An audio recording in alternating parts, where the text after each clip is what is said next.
It's the Locked On Podcast Network, your team every day. Today's episode is brought to you by HelloFresh. With HelloFresh, you get farm-fresh, pre-portioned ingredients and seasonal recipes delivered right to your doorstep. With the cost of groceries going up and up, now is the perfect time to get started with HelloFresh. HelloFresh is cheaper than grocery shopping and 25% less expensive than takeout. I love HelloFresh for that exact reason. It saves me time and money, and I don't have to sacrifice taste or quality. For more information, go to HelloFresh.com/NHL60 and use code NHL60 for 60% off plus free shipping. Again, that's HelloFresh.com/NHL60. Again, today's sponsor is HelloFresh, America's #1 meal kit. We inch another day closer to the NHL playoffs, and Steele and I have everything that you need to know from around the world of fantasy hockey broken down on Friday's episode. Thank you for joining us. Let's get this money, everybody. You're Locked On Fantasy Hockey, your daily podcast on fantasy hockey. Part of the Locked On Podcast Network, your team every day.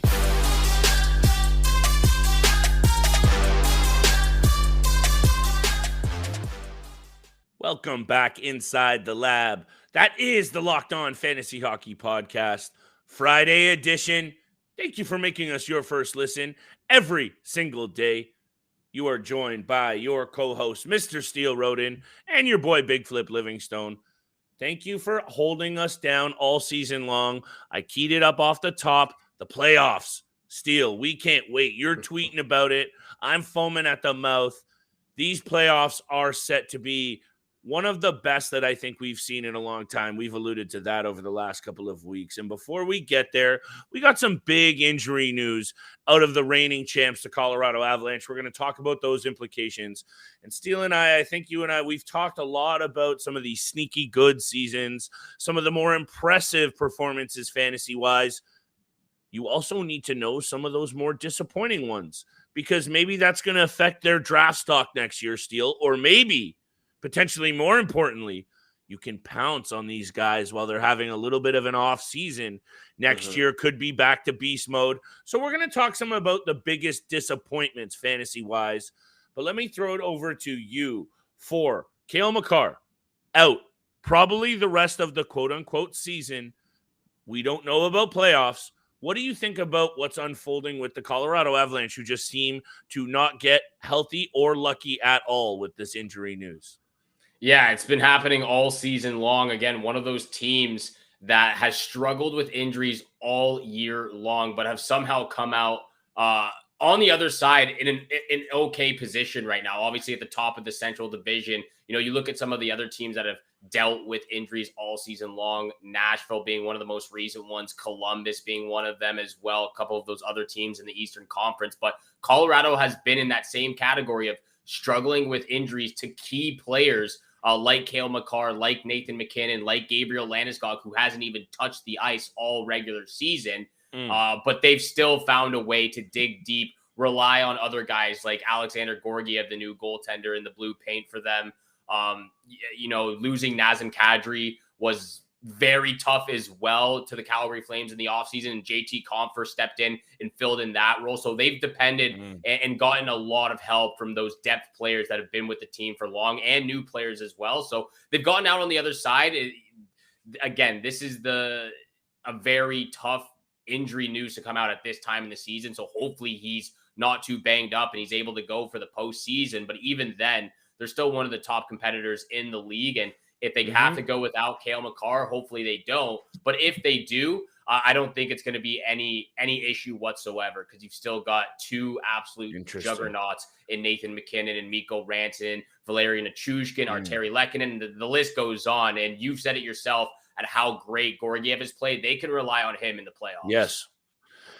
Georgiev has been, if we're just going to, before we get on to what I think this Makar news is going to mean, Georgiev and guys like even lately Bowen Byram and all year long Mikko Rantanen really carrying the team. I think Rantanen and Georgiev, this isn't exactly a bold take, Steele. But I just love so much about this Colorado Avalanche team. And that's why, aside from Cale Makar being obviously one of the most important fantasy pieces that there is, and this means nothing to me for next season, because a guy who actually has been pretty banged up this year, only playing 60 games, still getting 66 points, and hold the phone for a minute. This man's a D-man, and he has 6 game-winning goals. I think that's all you need to hear in terms of how important he is to this Colorado Avalanche team and most fantasy GMs. So, number one, if you are in one of those stretch runs and you're very close to taking the title and you have Cale Makar, I feel bad for you. You're going to have to get lucky here. We got one more waiver wire Monday coming up. We'll get to some maybe potential replacements. Stay tuned for Monday's episode. But Cale Makar going down, Steele, it's huge. If he can come back, nothing to the Avs, because like you said, they're going to be there. That division, though, and this is where I want to just leave this conversation. 98 points, and 98 points are the Minnesota Wild, Dallas Stars, and Colorado Avalanche. Colorado Avalanche, 1 game in hand. I think this is the division, though, Steele, that might honestly decide what happens in the Western Conference. And as much as the Vegas Golden Knights and the Edmonton Oilers and even the LA Kings have their aspirations, to me, I just feel the champion, aside from Colorado, of the Western Conference, it's coming out of that Central Division this year. Minnesota, Dallas, Colorado. I know that's just a gut feeling, but I needed to leave it at that, because if Cale Makar comes back and does what he does, like you said, they're not even going to miss it down the stretch here. And what matters is that he's back for the playoffs. What matters that we need to talk about next is, if you're okay to get to these disappointments, sometimes, and I think, if you don't mind, I'm going to kick it off with my 5th. This is a top 5, and I don't think you're going to like this, but let me explain why. Auston Matthews is at my 5th spot for disappointing seasons. And just let me go off a little bit here, because I understand. Because I understand that the man has 38 goals and 80 points. But when you score 60 and 106 in the fashion that he did last year, and I mean 44 goals at even strength, Steele, and really one of those special years, the Hart, the Pearson, the Richard, the bar goes up. Right? That's where disappointments come to me, is where did you expect them to be? And yeah, it's still good. But when I look at Matthews, and I know he's battled injuries, and I'm not saying this is a bad season. Let's get real. It's a good season, but it's still disappointing to me, because I think this guy's the best shooter in the world. And I know Connor McDavid's doing what he does, but if we're talking about pure shooting, when they're on their games, Matthews is still my guy. But it's a disappointing year. And at number 5, that's where I have Auston Matthews, just because of how high the bar was after last year. Yeah, I'm going to have to disagree with this take on Auston Matthews. I don't even think it's been a down year or a disappointing season whatsoever. Yeah, you look at the goals, obviously You'd coming be in off the minority, by the way. I don't think so, because obviously coming off other of than Jeff goals, O'Neill, come on, Steele. It's disappointing. 38 goals for a guy who has a 65 caliber. We said he might do 70, my guy. Run that tape back. We thought he could do 70. After coming off a 60-goal year, I see how it can be disappointing. But we know that Matthews' bread and butter for getting high scoring chance, or getting getting goals in a season, is he gets multi-goal games at an unrated pace that we've seen before. But this year, he's only had 5 or 6 multi-goal games, which has really hurt him as well. But I don't think it's been a disappointing season, because he's really perfected the rest of his game. He's become a better passer. He's become a better defensive forward as well. Over the last month. Oh, not over the last month. The entire year, he's become more physical. He's done so much more. He's done so much more for his all-around game this year than what we've seen in the past. It's not just the goal scoring. It's not just the offensive ability. He's able to make plays in the defensive zone, whether it's back checking or just getting the puck and making a good pass. He's plus 30 on the season. He takes less penalty minutes this year as well. He's able to pick the right places, because you know how bad it is in the NHL. He has more penalty minutes this year. Slashing all the just saying. He's got more penalty minutes this year than he did last year. Okay, he has 2 more penalty minutes. It might be finished. Hey, if you're coming with hate against my argument, pal, I'm going to poke holes away in yours. from 40 on the season. So it's not like it's not a down year. It's not a disappointing year. But yeah, when you're a bad year, it's a disappointing. When you're looking at 106 points to 80 points and the season's not over yet, there's still 3 or 4 games left for the Toronto Maple Leafs. So we'll see what he's able to do. I don't think it's disappointing. That's just me. But let's get to my number 5 guy before we get moving forward with this top 5 list and getting to our sponsors. At number 5, I have Nazem Kadri. And at first, I was actually a little bit hesitant to put him on here because when you actually look at what Kadri has done this year, 20 goal scorer, 54 points in almost a complete season, and then what he's shown us throughout his entire career as well, this is just a typical average Nazem Kadri year, averaging 50 to 60 points, a high amount of shots, hits, penalty minutes, a physical guy every single year, year in and year out. But when you look back and think to last year and what he accomplished, 87 points in 71 games, a career high, a plus 13, a career high, wins the Stanley Cup. With that experience and with that contract that he just signed with the Calgary Flames comes big expectations. And honestly, to me, he just didn't live up to them because, again, overall, it's a typical Nazem Kadri year, but coming off of a Stanley Cup championship, scoring 87 points in 71 games, what he did in the playoffs for the Avalanche as well, to me, that's a disappointing year. And he deserves to be more on this list than Auston Matthews, I'll tell you that. See, that's what doesn't make any sense in your argument, though, because the man had 28 goals last year and he already has 23. So he's only 5 goals off. How is that a disappointment when my man's 25 goals off and he's the biggest star in the league? That's what you're talking about when it's a disappointment because, like you just said, he just played on the Stanley Cup champion winning team. So stats are inflated, numbers are inflated, and really, he's still going to get at least 23 goals, only 5 short of last year. That sounds about on point for what you expect from a guy. When my man, disappointment, 25 goals short, Steele. And I'm not saying bad season. I think that's where we need to separate this chat and move on because Matthews has been so effective.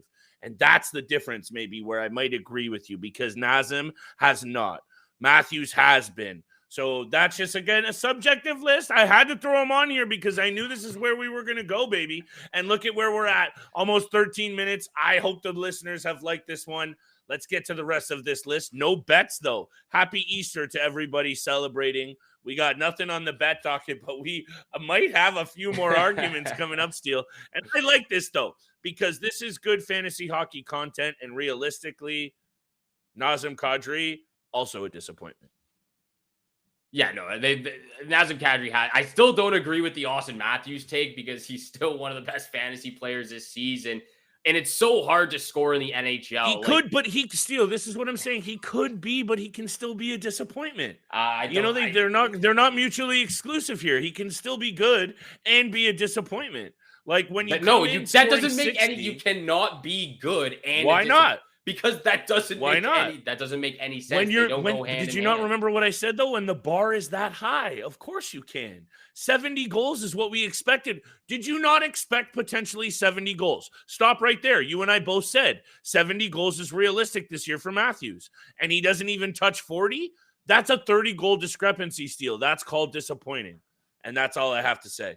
All right. That's it right there, man. Let's move forward. Let's get to our sponsorship with Indeed, and then we'll get on the track of the rest of this top 5 disappointing list. You know we're going to sponsorship, Steele. That's my bad. And today's episode is brought to you by Indeed. When you're drafting your fantasy team and you ever wish you could handpick the best stars for your squad, you're building the talent roster that you need, and you need Indeed. Indeed is hiring on all platforms that help you attract, interview, and hire all in one place. Don't spend hours on multiple other job sites looking for candidates with the right skills when all you need is Indeed. Find top talent with Indeed's powerful hiring tools like matching, assessments, and virtual interviews. And if you hate waiting, Indeed's U.S. data shows over 80% of Indeed employers find quality candidates whose resume on Indeed matches their job descriptions the moment they sponsor a job. And candidates invite you to apply through Instant Match are 3 times more likely to apply for your job than candidates who only see it in search, according to U.S. Indeed data. And with Indeed matching, as soon as you sponsor a post, you get a short list of quality candidates whose resumes on Indeed match your job description. Boom. It's hiring at warp speed. Indeed knows when you're growing your own business, you have to make your every dollar count. And that's why with Indeed, you only pay for quality applications that match your must-have job requirements. We've been talking to you this 1 minute. 16 hires have been made on Indeed to our data worldwide. And when you sponsor on Indeed, you know that you are 3 times as likely to get a hire. Visit Indeed.com/lockedon to start hiring now. Just go to Indeed.com/lockedon. That's Indeed.com/lockedon. Terms and conditions apply. Cost per application. Pricing not available for everyone. Need to hire? You need Indeed. Attention shoppers, we now have Taste in the Bread aisle with Dave's Killer Bread. I'm David Harrison of the Locked On Commanders podcast, and that's right, an organic bread that's no longer a sedative for your taste buds. Dave's Killer Bread is on a mission to make the most of the loaf, to rid the world of GMOs, high fructose corn syrup, and artificial ingredients, and plant the seeds of good in all that they bake. Killer taste, killer texture, always organic. Dave's Killer Bread, bread amplified. And thank you so much for making the Locked On Fantasy Hockey Podcast your first listen every single day. Don't forget, we are free and available on your favorite podcast platform, including YouTube. So make sure you hit the subscribe, hit the follow button. We appreciate all the love, all the support you show us every single day. Let's get back on this top 5 disappointing fantasy hockey seasons in the NHL right now. Getting off a hot debate with Auston Matthews at number 5. Absolutely crazy, in my opinion. You guys be the judge out there. Leave some comments on the YouTube channel. Let us know what you think of this top 5 list. At number 4 for myself, this one's going to be very, very quick because he's not, a star in the league. I just thought he would have been a little bit better, but it's Joel Farabee of the Philadelphia Flyers. A first-round, 14th overall pick back in 2018. He's done well in pretty much everywhere else he's played. He did well at the U.S. national team, the World Juniors for the U.S. He's won a few medals, gold and silver, Boston University. He's done well at every level of competition he's played at. And at this point, 4 years into the league with the Philadelphia Flyers, I thought that he would have been a guy that the Flyers, the organization, and other teammates can look to kind of depend on and can depend on for many more years in the future. But, fantasy-wise, I'm looking at guys like Konechny, Scott Laughton, Morgan Frost, Owen Tippett, even Noah Cates now, over a guy like Joel Farabee, who I've mentioned as, a late-round draft pick who has potential, but just hasn't really lived up to it. Again, just averaging 33, 34 points a season. The more games he plays, it stays stagnant. So I just thought he would have been a little bit better, but we'll see what holds up for his future next year with the Flyers. Yeah, and I thought he would have been better too, Steele, but I guess just, the statistics, that you're reaming off to me don't mean much fantasy NHL-wise. And he's just been a bit of a disappointment, I think, the last couple of years. Yeah. So to me, I was almost expecting another one. But still, I guess it fits the mold of disappointments. I've been more looking at players like with expectations. That's why I'm making the point that I did with Matthews. And we're not getting back there. I know everyone's like, holy crow, these guys are going to go back and forth. It's expectations. So Joel Farabee, for me, expectations were mid at best. So I hear you, but he's not close to the top of my list, especially when you're looking at a guy who had 9 shutouts and was right there in the mix for the Vezina. And this year, he's almost at a 3.0 goals against with 1 shutout and Jacob Markstrom. This is where it's disappointing for me. And honestly, Steele, when you said Kadri on this list, you and I think, could have built a top 5 of disappointing seasons, honestly, with Calgary Flames players. Mackenzie Weegar could have been on here. Huberdeau's at the top of both of our lists, and we'll get there. But you know what I'm saying? That's just kind of, for me, that's what fits the disappointing mold. So maybe I'm hearing you on the Leaf side of things because they're about to go to the first round of the playoffs. Matthews is still going to touch 40. But I hope you also see my side of things. But yeah, Markstrom, 1 shutout. He has the, 891 save percentage, Steele, from a guy he's averaged over 913 his whole career. This is just a huge disappointment for me, straight up and down. Yeah, there's a lot of Calgary Flames players that should be on this list, but we had to be a little bit diverse with the players we choose from. At number 3, I actually have a goalie as well, and it's Jordan Binnington of the St. Louis Blues. And if you didn't think that he was done after the season he just put up, he is officially done. Binnington had his 15 minutes of fame. He came into the league, overnight sensation, and I've never seen an overnight sensation burn and crash this hard. The year he joined the league, he stole the show. He won the Stanley Cup. He finished the year with a 1.89 goals against average, a 927 save percentage, practically what Linus Ullmark is doing right now, and he's probably going to win the Vezina Trophy. He became an overnight sensation. And Binnington won the Cup? Whoa, don't get me off the rails. Because Linus Ullmark... I don't want to put that into the universe, but nonetheless, Jordan Binnington put up those incredible stats after coming in halfway through the season, taking the St. Louis Blues from dead last in the league to the Stanley Cup Finals, winning the Stanley Cup. And every single year since then, the goals against average has gone up and the save percentage has gone down. It gets worse and worse every single year, where it currently resides at a 3.36 goals against average and an 892 save percentage. And to make matters worse, Binnington is actually 5th. He's 5th on the team, the St. Louis Blues, in penalty minutes. 29 penalty minutes on the season. What a number.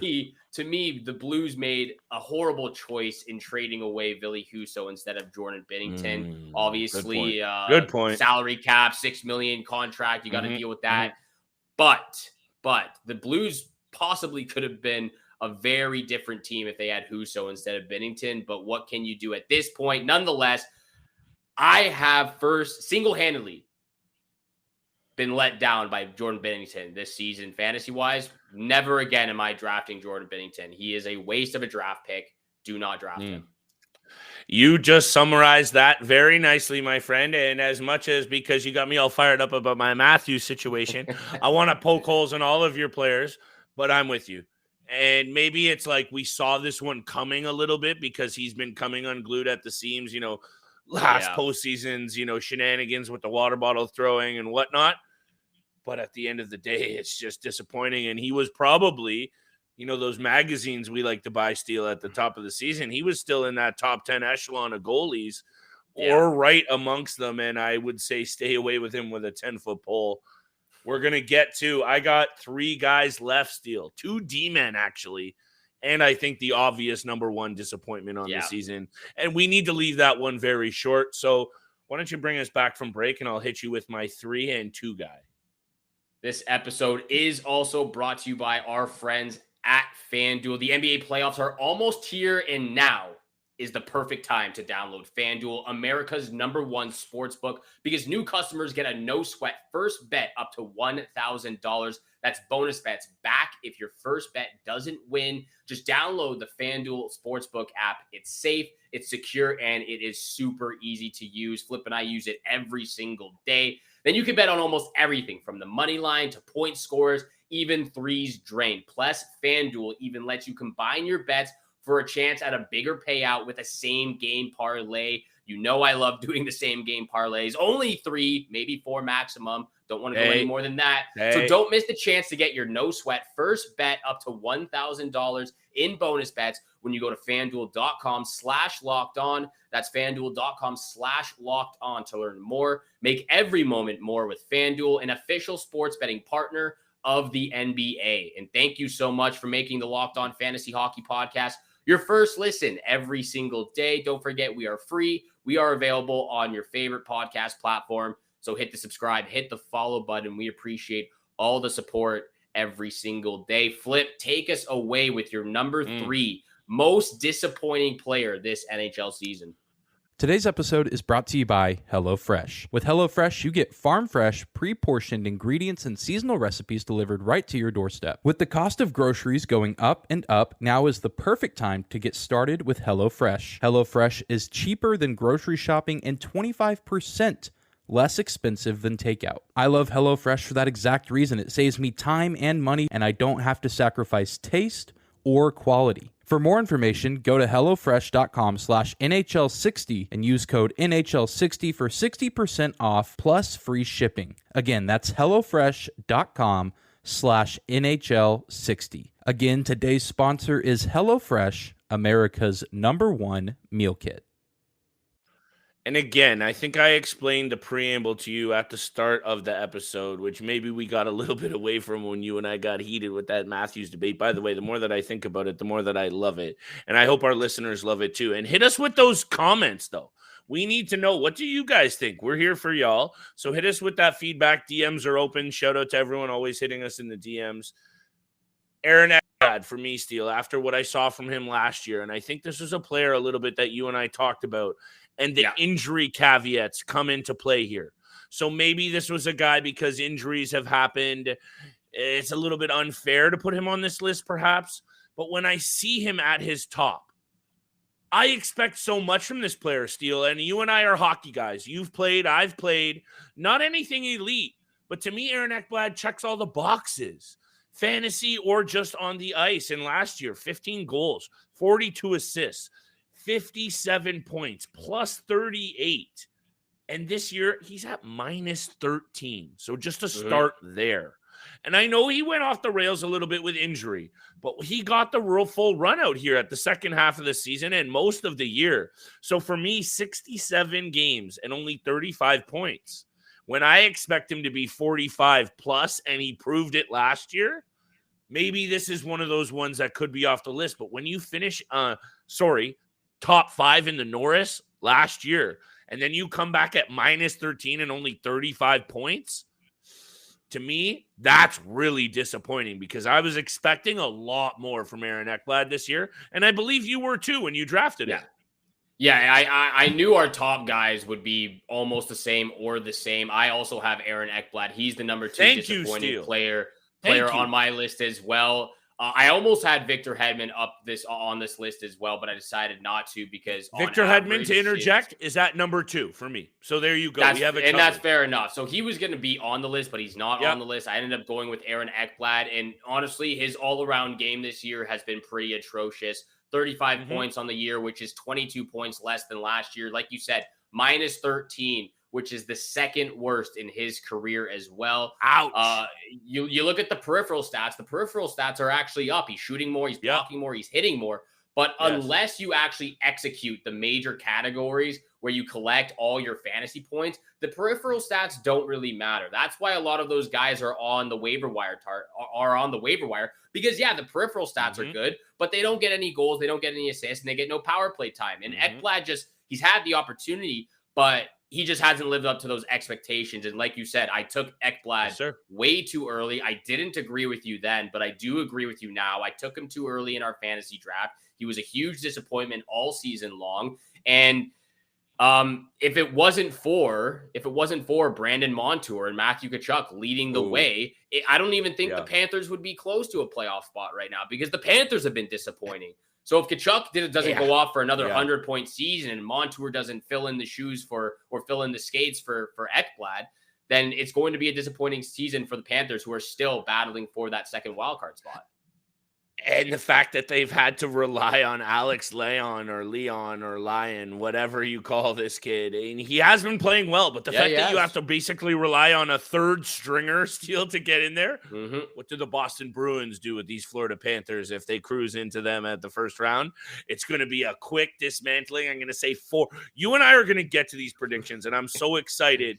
We're going to go series by series like we did last year. Steele and I are going to have our predictions. Who wins, how many games, X factors, under the radar players. It's all coming up. So make sure you keep it tapped.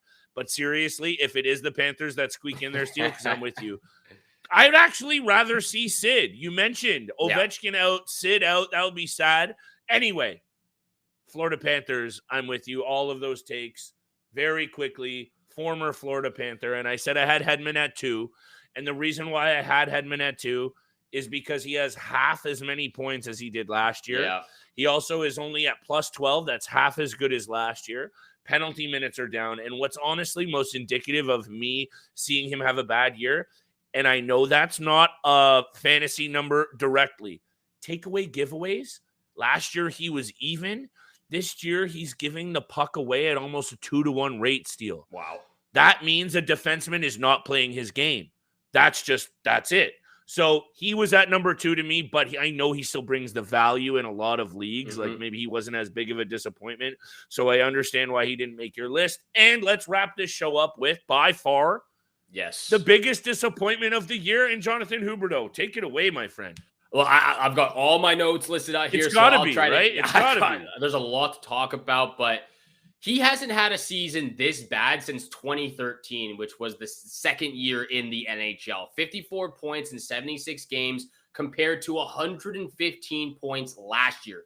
That's a 61-point difference. I know there's still 3 games left in the Calgary season, but it doesn't matter. A 61-point difference is just unacceptable, in my opinion. When you're supposed to be a superstar player in the league, you should be able to play with everyone. Now, I do want to take a second and look at it from his perspective and the other side. I understand it was a tough break. You just had the season of your life, 115 points. You make the playoffs, you get dominated. You then get traded overnight to a new conference, a new country, a new environment, both with the team and weather-wise. Like, who wants to go from Florida to Calgary, which is just awful in itself. Nobody wants to do that. But even with all that being said, you can't go out there and put up a performance like this for the entire season. 61-point difference is unacceptable. And again, I do want to emphasize, it's not all his fault. He's playing 3 minutes less on average this year than he was last year. The coaching decisions, again, he's been up and down the lineup. You do not have Huberdeau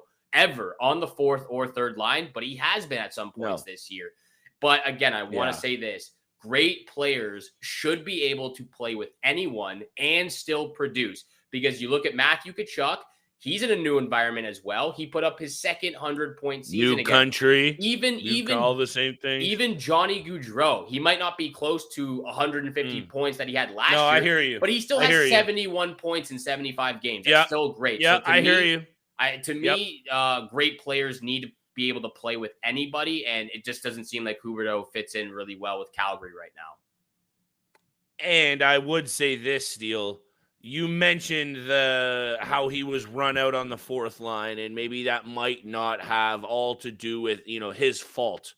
But you also said the same thing that should go hand in hand with a comment like that is, if you're scoring 115 points, also, hold on, 92 points in a year, 78 points in a year, and then a bang out 115, you better be bringing the heat, Like, I don't care what the coach is doing. Do something productive. And this guy almost has looked defeated. Let me know what you think about this, but I know he's a quiet player, but the Calgary media is not exactly ruthless, and he's just looked defeated in some of these, post-game comments, mid-game comments when he's been interviewed.